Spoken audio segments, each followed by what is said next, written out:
نحمده ونصلي ونسلم على رسوله الكريم اما بعد فاعوذ بالله من الشيطان الرجيم بسم الله الرحمن الرحيم يا ايها الناس قد جاءكم برهان من ربكم وانزلنا اليكم نورا مبينا۔ اے لوگو، بے شک تمہارے پاس تمہارے رب کی طرف سے واضح دلیل آ گئی اور ہم نے تمہاری طرف روشن نور نازل کیا۔ یا ایھا الناس کہہ کر، اے لوگو، یہاں تمام انسانوں سے خطاب ہے،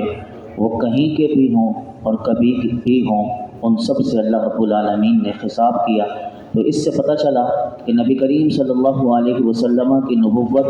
کسی زمانے، کسی جگہ،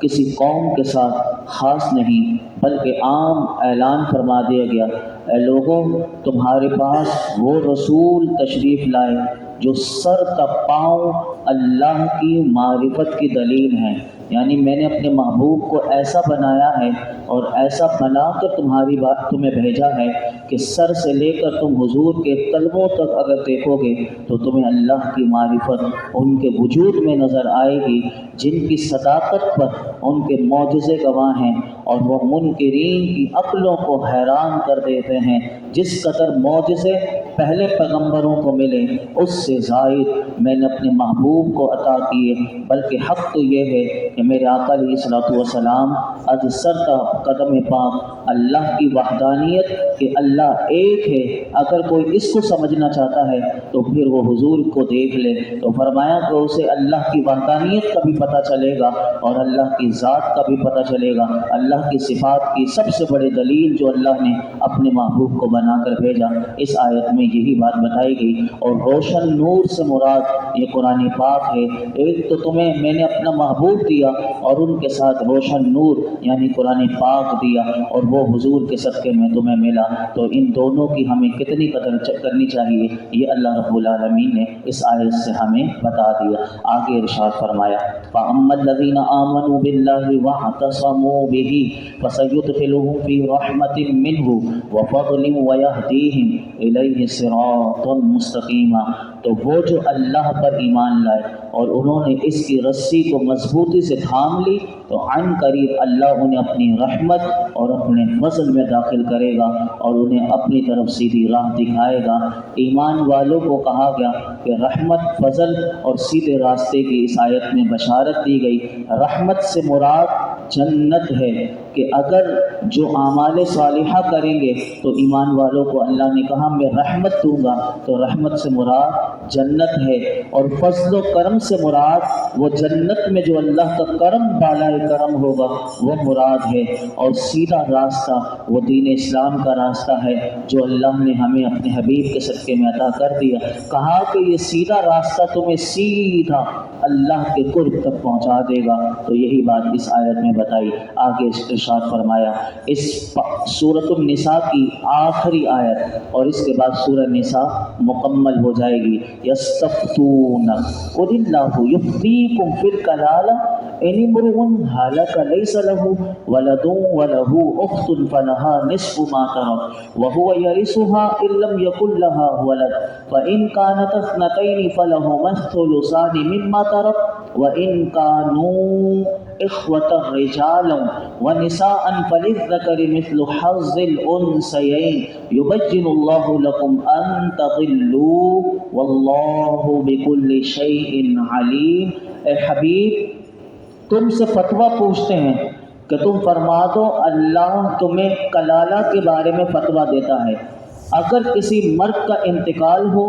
جس کی اولاد نہ ہو اور اس کی ایک بہن ہو تو ترکے میں اس کی بہن کا آدھا ہے اور مرد اپنی بہن کا وارث ہوگا۔ اگر بہن کی اولاد نہ ہو اور پھر دو بہنیں ہوں تو ترکے میں ان کا 2/3 حصہ ہوگا، اور اگر بھائی بہن ہوں جن میں مرد بھی ہوں عورتیں بھی ہوں تو مرد کا حصہ 2 عورتوں کے برابر ہوگا۔ اللہ تمہارے لیے صاف بیان فرماتا ہے تاکہ تم بھٹک نہ جاؤ، اور اللہ ہر چیز جانتا ہے۔ اس آیت مبارکہ میں کلالہ کی وراثت کا حکم بیان کیا گیا۔ کلالہ کسے کہتے ہیں تو یاد رکھیے، کلالہ اسے کہتے ہیں کہ جو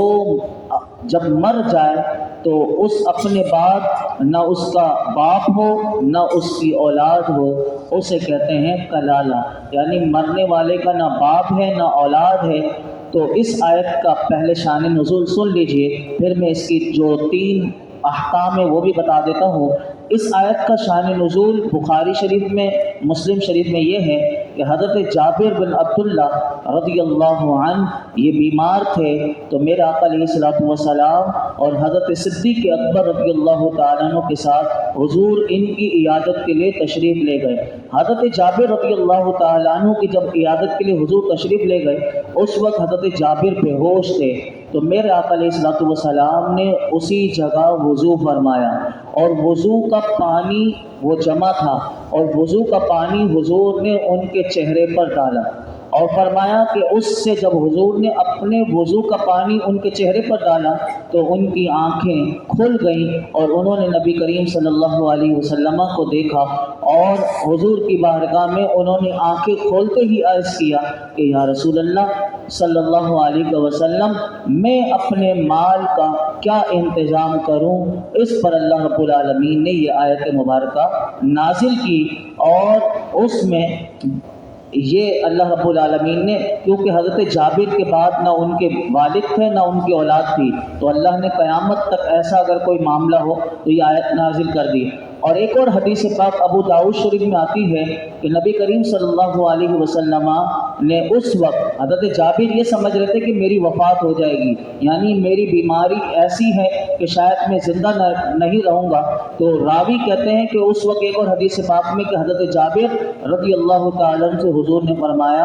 اے جابر، میرے علم میں تمہاری موت اس بیماری سے نہیں ہے، یعنی حضور نے انہیں یہ بھی بتا دیا کہ یہ جو ابھی تمہاری بیماری ہے، اس بیماری سے تمہاری وفات نہیں ہوگی۔ تو اس حدیث پاک سے علماء نے کہا 2 مسئلے معلوم ہوئے، چند مسئلے، یعنی 3 مسئلے معلوم ہوئے۔ نمبر 1 کہ اگر کوئی اللہ کا ولی ہے، یا جیسے نبی پاک صلی اللہ علیہ وسلم کا عمل ہے کہ اگر ان کا وضو کا پانی یہ تبرک ہوتا ہے، اگر کوئی اسے حصول شفا کے لیے لے لے تو یہ عمل بالکل حضور کی سنت ہے، اور اس سے یہ بھی آپ نے حدیث پاک سنی کہ کس طرح میرے آقا علیہ الصلوۃ والسلام نے اپنے وضو کا پانی ان کے چہرے پر مارا تو انہیں شفا نصیب ہوئی۔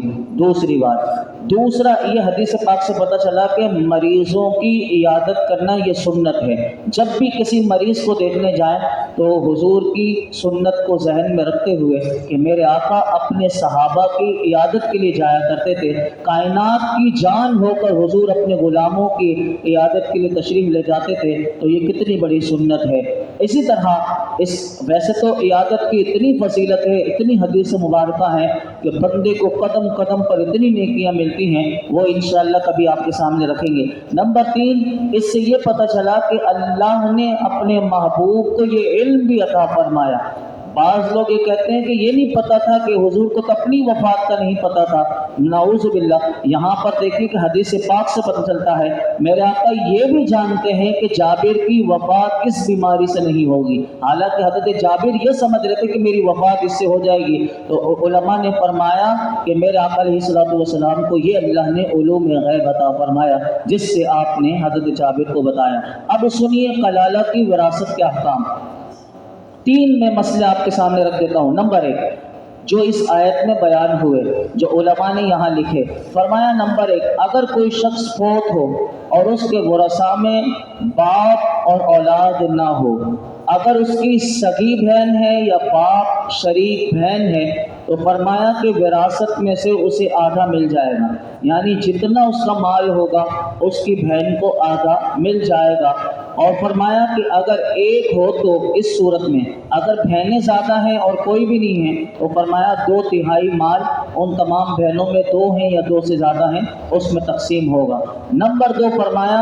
اگر بہن مر گئی اور بھائی تھا، باپ بھی نہیں اولاد بھی نہیں، تو فرمایا کہ بھائی کو کل مال مل جائے گا، یعنی جتنا بہن نے چھوڑا وہ سارے کا سارا بھائی کا ہوگا۔ اور فرمایا نمبر 3، اگر فوت ہونے والے نے بھائی بھی چھوڑا بہن بھی چھوڑی، دونوں چھوڑے، تو پھر اس کا یہی ہے کہ بہن کو جتنا ملے گا اس سے ڈبل بھائی کو ملے گا۔ اور اس لیے علماء نے کہا کہ وراثت کے مسائل میں بہت ساری قیودات ہوتی ہیں، یہ جو آیت میں تھا وہ تو بیان کر دی گئی، لیکن اگر کبھی بھی وراثت کا کوئی مسئلہ ہو تو اپنی عقل سے حل نہ کرے، علماء کے پاس لازمی جائے، مفتیان کرام کو اپنا پورا مسئلہ بتائے اور صحیح بتائے، پھر جو وہ فیصلہ کرے وہ اس کے مطابق وراثت کو تقسیم کرے۔ آئیے سورہ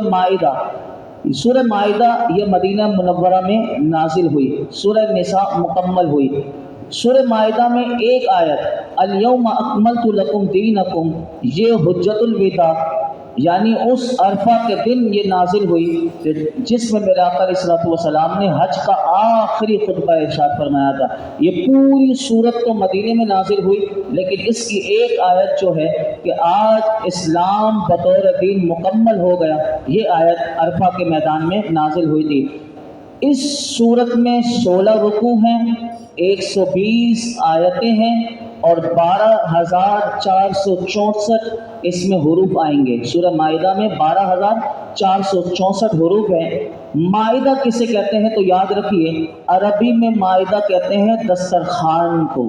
معاہدہ کہتے ہیں دسترخوان کو۔ اور یہ معاہدہ کیا تھا، یہ آگے جب آپ آیت نمبر 112 سے 115 یعنی جب اس سورت کا اختتام ہوگا وہاں آپ کو پتہ چل جائے گا کہ یہ معاہدہ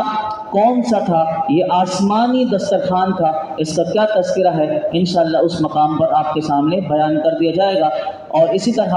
اس کو ہم شروع کرتے ہیں، اس میں اللہ رب العالمین نے کیا ارشاد فرمایا، اس کی ایک آیت میں آج آپ کے سامنے بیان کر دیتا ہوں، کل سے انشاءاللہ اس کا کنٹینیو درس سورہ معاہدہ کا چلے گا۔ بسم اللہ الرحمن الرحیم، اللہ کے نام سے شروع جو نہایت مہربان رحمت والا ہے۔ یا ایھا الذین آمنوا اوفوا بالعقود احلت لکم بہیمۃ الانعام الا ما یتلی علیکم غیر محل الصید وانتم حرم ان اللہ یحکم ما یرید۔ اے ایمان والو، تمام عہد پورے کیا کرو، تمہارے لیے چوپائے جانور حلال کر دیے گئے سوائے ان کے جو آگے تمہارے سامنے بیان کیے جائیں گے، لیکن احرام کی حالت میں شکار حلال نہ سمجھو، بے شک اللہ جو چاہتا ہے حکم فرماتا ہے۔ یہاں پر عقود سے کیا مراد ہے، کون سا عہد ہے؟ علماء نے کہا کہ اس کے بارے میں مفسرین نے چند اقوال ذکر کیے۔ پہلا ذکر فرمایا، امام ابن جریج نے فرمایا یہاں جو خطاب اللہ رب العالمین نے کیا وہ اہل کتاب سے کیا، یعنی جو عیسائی ہیں ان سے اللہ نے، جن کو کتاب دی گئی توریت اور انجیل جن کو دی گئی، ان سے خطاب ہے۔ معنی یہ ہے کہ اے اہل کتاب کے مومنوں، میں نے جو تمہیں گزشتہ کتابوں میں سید المرسلین پر ایمان لانے اور آپ کی اطاعت کرنے کے متعلق جو تم نے مجھ سے وعدہ کیا تھا اس عہد کو پورا کرو۔ ایک پہلا یہ قول ہی ہے۔ دوسرا قول مفسرین کہتے ہیں اس آیت میں خطاب مومنین کو ہے اور تمام مومنین کو یہ کہا گیا کہ جو بھی تم کسی سے وعدہ کرو تو اس وعدے کو پورا کرو، یعنی جب بھی ہم کسی سے وعدہ کریں تو وعدے کی پاسداری رکھیں، یعنی یہ نہیں کہ جیسے کہ ہم نے کسی کو کہہ دیا وعدہ کرتا ہوں لیکن جب دیکھیں مکر جائے، تو یہ منع ہے۔ ایمان والوں کو اللہ نے کہا جب بھی تم کسی سے وعدہ کر لو تو اس زبان کی قدر کرو، جو تم نے کہا کہ میں وعدہ کرتا ہوں تو وعدے کو پورا کرو۔ تیسرا قول حضرت عبداللہ بن عباس رضی اللہ عنہما نے فرمایا کہ یہاں جو وعدے سے مراد ہے وہ ایمان ہے، اور وہ ایمان یہ ہے کہ جو حلال اور حرام کے متعلق جو اللہ نے تم سے قرآن میں وعدہ لیا ہے اس وعدوں کو پورا کرو، یعنی حرام سے بچو گے اور حلال کو اپناؤ گے، اس وعدے کو پورا کرو۔ چوتھا قول مفسرین کہتے ہیں اس سے مراد یہ ہے کہ باہمی لین دین کے جو معاملات ہوتے ہیں، جیسے جیسے تجارت ہے، انسان اسی معاشرے میں رہتا ہے، جب بھی کسی سے کوئی وعدہ کرے تو اس کو پورا کرے۔ تو یہ جب یہ بندے تجارت میں ایسے کریں گے، لین دین میں کریں گے، تو آپ یقین کیجئے کہ اس سے اعتبار بڑھتا ہے، اور جہاں یہ وعدوں کو توڑا جاتا ہے وہاں اعتبار بندوں کا ختم ہو جاتا ہے۔ اور اسی طرح فرمایا احلت لکم، تمہارے لیے حلال کر دیے گئے، یہاں فرمایا کہ تمہارے لیے تمام چوپائے حلال کر دیے گئے۔ اس میں ان تمام کفار کا رد ہے کہ جو بتوں کے نام پر جانور چھوڑتے تھے، یعنی آپ آگے سنیں گے کہ جو انہوں نے کوئی جانور تھے بحیرہ و صاحبہ، یہ اپنے بتوں کے لیے چھوڑتے تھے اور کہتے تھے اسے حرام ہے، اب اس کو استعمال نہیں کر سکتے۔ اللہ رب العالمین نے فرمایا جو اللہ اور اللہ کے رسول نے حرام کیا وہ حرام ہے، تمہارے حرام کرنے سے وہ حرام نہیں ہوگا۔ تو اس سے علماء نے ایک مسئلہ ہم سب کے لیے ہمیشہ کے لیے دے دیا۔ بعض لوگوں کو یہ سمجھ میں نہیں آتا کہ کیا جائز ناجائز، تو آپ یاد رکھیے گا اس بات کو کہ حلال کے لیے خاص دلیل کی ضرورت نہیں ہوتی، کسی چیز کا حرام نہ ہونا۔ جب آپ کو کہا جائے کہ یہ چیز حرام ہے یا حلال، تو یاد رکھیے اس سے آپ یہ سوال کیجئے گا کہ یہ حرام ہے یا حلال، پہلے یہ بتاؤ کہ حرام ہے۔ اگر حرام ہے تو بتاؤ قرآن سے کہاں ثابت ہے۔ جیسے بعض ہم جیسے میلاد مناتے ہیں، بہت سی چیزیں ہیں، جیسے کہ نیاز کا کھانا ہوتا ہے، بعض لوگ اسے حرام کہہ دیتے ہیں کہ یہ تم نے وہ بتوں کی طرح جیسے وہ کرتے تھے ویسے تم بھی یہ نیاز ویاز وغیرہ کرتے ہو۔ تو ان سے سوال یہ ہوگا کہ یہ بتائیے کیا اللہ نے اسے حرام کیا ہے؟ اگر کیا ہے تو اس کی دلیل قرآن سے دو، اور اللہ نے حرام نہیں کیا تو پھر وہ حلال ہے، اور جتنے پاکیزہ کھانے ہیں وہ حلال ہیں، جب تک کہ اس کی دلیل قرآن و حدیث سے آپ کو دینی پڑے گی، ہمیں دینے کی ضرورت نہیں ہے۔ جو حرام کہے گا وہ دلیل دے گا، حلال ہے حلال کے لیے دلیل کی ضرورت نہیں۔ اسی طرح یہاں پر احرام کی حالت میں بتایا گیا کہ شکار کرنا حرام ہے، تو علماء نے کہا کہ اگر کوئی احرام کی حالت میں خشکی شکار کرنا حرام ہے جبکہ دریائی شکار جائز ہے، اور اس کے علاوہ بہت سارے مسائل اس میں ہیں، لیکن یہاں پر ایک بتا دیا کہ جو شکار اگر احرام کی حالت میں کیا تو کوئی یہ نہیں کہ اب جس نے کیا تو اس کے لیے جائز ہو گیا، جس نے احرام کی حالت میں شکار کیا اس صورت میں بھی اس کے لیے بھی ناجائز، اور اگر وہ کسی اور کو بھی کھلانا چاہے گا تو اس کے لیے بھی حرام ہے، خواہ وہ احرام حج کا ہو یا عمرے کا ہو یا پھر وہ کسی بھی صورت کا ہو۔ تو اس لیے علماء نے کہا محرم جو ہے جس نے احرام باندھا ہوا ہے اس پر ہر قسم کا شکار احرام کی حالت میں ناجائز ہے، جبکہ وہ دریائی نہ ہو، خشکی کا شکار ہو۔ اللہ رب العالمین ہمیں غور و فکر کی توفیق عطا فرمائے۔ الحمدللہ رب العالمین والصلاة والسلام علی سید الانبیاء والمرسلین وعلی آلہ واصحابہ اجمعین۔ یا اللہ پاک جو کچھ ہم نے سنایا مولا کریم اس میں کوئی غلطی کوتاہی ہو معاف فرما، اپنی بارگاہ میں شرف قبولیت عطا فرما، ہمیں قرآن کا صحیح نور عطا فرما، اس میں غور و فکر کرنے کی توفیق عطا فرما۔ یا اللہ ہم سب کو اپنے وعدوں کا پابند بنا دے، وعدوں کو پورا کرنے والا بنا دے، اے اللہ سچ بولنے والا بنا دے، جھوٹ سے تمام باطنی امراض سے ہمیں شفا عطا فرما، اخلاق حسنہ عطا فرما، ہمارا کردار مولا کریم اچھا کر دے، رب کریم ہمیں با کردار با حیا با عمل بنا دے، رب کریم قرآن کا حقیقی نور عطا کر دے، قرآن پر عمل کرنے والا بنا دے۔ اس درس قرآن میں یہ جتنے حاضرین موجود ہیں ان سب کی خالی جھولیوں کو بھر دے، جس کی جو مراد ہو پوری فرما۔ یا اللہ ہمارے بیماروں کو شفا عطا فرما، نثار احمد کی تمام ظاہری باطنی روحانی جسمانی بیماریاں دور فرما دے۔ وصلی اللہ تعالی علی خیر خلقہ محمد وعلی آلہ واصحابہ